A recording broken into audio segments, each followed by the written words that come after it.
इतिहास ने झांसी की रानी को याद रखा, लेकिन क्या आप उस रानी के बारे में जानते हैं जिसने अकबर जैसे महान मुगल सम्राट की सेना को चुनौती दी थी? 16वीं सदी मध्य भारत, जहां एक महिला शासक ने अपने साहस, रणनीति और बलिदान से इतिहास में वीरता की अमिट छाप छोड़ी।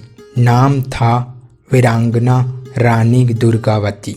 आज हम जानेंगे उस भूली हुई योद्धा रानी की कहानी जिसे इतिहास की किताबों ने भुला दिया, लेकिन भारत की मिट्टी आज भी उनका गुणगान करती है। अगर आप ऐसे इंफॉर्मेशनल कंटेंट में रुचि रखते हैं तो वीडियो को लाइक जरूर कीजिए और चैनल को सब्सक्राइब करना ना भूलें। चलिए शुरू करते हैं आज के वीडियो टाइटल्ड वीरांगना दुर्गावती जिसने अकबर की फौज से टक्कर ली।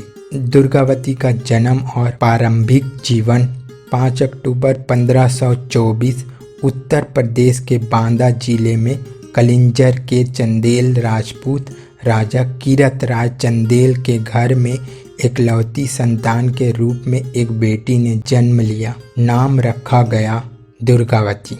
वो चंदेल वंश की राजकुमारी थी, वही चंदेल वंश जिसने खजुराहो के मंदिर बनवाए थे। बचपन से ही दुर्गावती को युद्ध कला, शासन और राजनीति की शिक्षा मिली। घुड़सवारी, धनुष बाण, तलवारबाजी, हर कला में पारंगत। यही हुनर उन्हें आगे चलकर गोंडवाना साम्राज्य की रानी बनाई।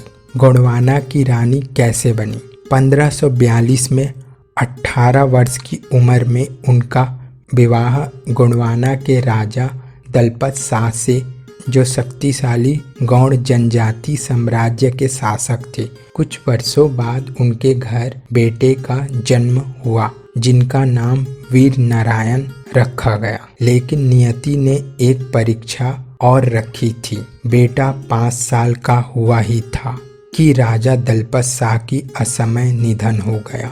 सिर्फ 23 वर्ष की उम्र में रानी दुर्गावती ने न सिर्फ अपने पुत्र को राजगद्दी पर बिठाया बल्कि स्वयं राज्य की संरक्षिका बन गई। इकलौती रानी, अकेली योद्धा। रानी दुर्गावती की वीरता, शासन और संगठन।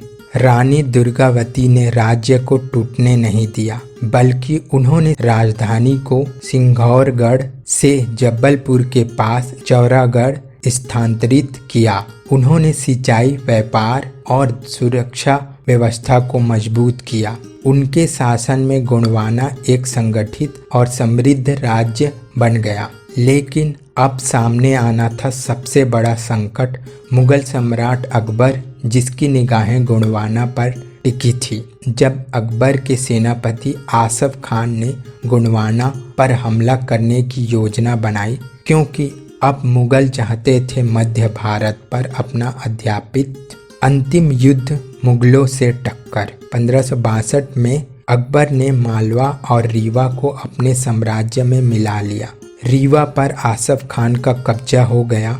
अब बारी थी गोंडवाना की। मालवा और रीवा दोनों की सीमाएं गोंडवाना को छूती थी, इसीलिए मुगल ने गोंडवाना को भी साम्राज्य में मिलाने की कोशिश की। अकबर के सेनापति आसफ खान ने हमला बोला। पहले युद्ध में रानी दुर्गावती ने मुगलों को पीछे हटने पर मजबूर कर दिया, लेकिन 1564 में फिर हमला हुआ। अब की बार सेना बड़ी थी और इरादे और भी खतरनाक। रानी दुर्गावती हाथी पर सवार होकर युद्ध भूमि में उतरी।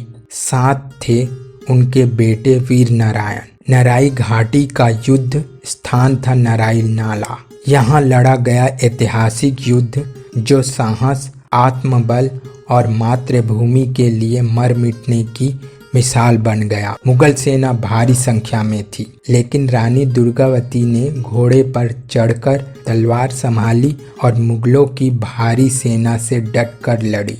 वीर गति और अमर बलिदान।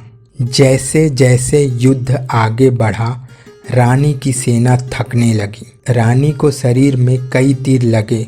उनका सेनापति बोला, माई अब पीछे हट जाइए, लेकिन रानी ने कहा, राजपूत रानी युद्ध भूमि में पीछे नहीं हटती। युद्ध में रानी को शरीर में कई तीर लगे और वो गंभीर रूप से घायल हो गई। उन्हें लगा कि अब जिंदा रहना मुश्किल है। तब उन्होंने अपने एक सैनिक से कहा कि वो उन्हें मार दे, लेकिन सैनिक ने ऐसा करने से मना कर दिया। तब फिर उन्होंने अपना खंजर निकाला और अपने सीने में घोंप लिया और युवा राजकुमार वीर नारायण चौरागढ़ की घेराबंदी के दौरान युद्ध में लड़ते हुए मारे गए। इस प्रकार 24 जून 1564 को बहादुर रानी दुर्गावती की मृत्यु हो गई। रानी दुर्गावती ने मृत्यु को चुना, लेकिन आत्मसमर्पण को नहीं। विरासत और स्मृति। आज भी 24 जून को बलिदान दिवस के रूप में मनाया जाता है। 1988 में भारत सरकार ने उनके सम्मान में डाक टिकट जारी किया। इतिहासकार उन्हें कहते हैं झांसी की रानी से पहले स्वतंत्रता की लौ जलाने वाली रानी। फिर भी हमारी पाठ्य पुस्तकों में उनका नाम आज भी एक कोने में दबा हुआ है, लेकिन उनके बलिदान की गूंज अब भी नराई घाटी और गोंडवाना की हवाओं में बहती है। प्रेरणा और संदेश।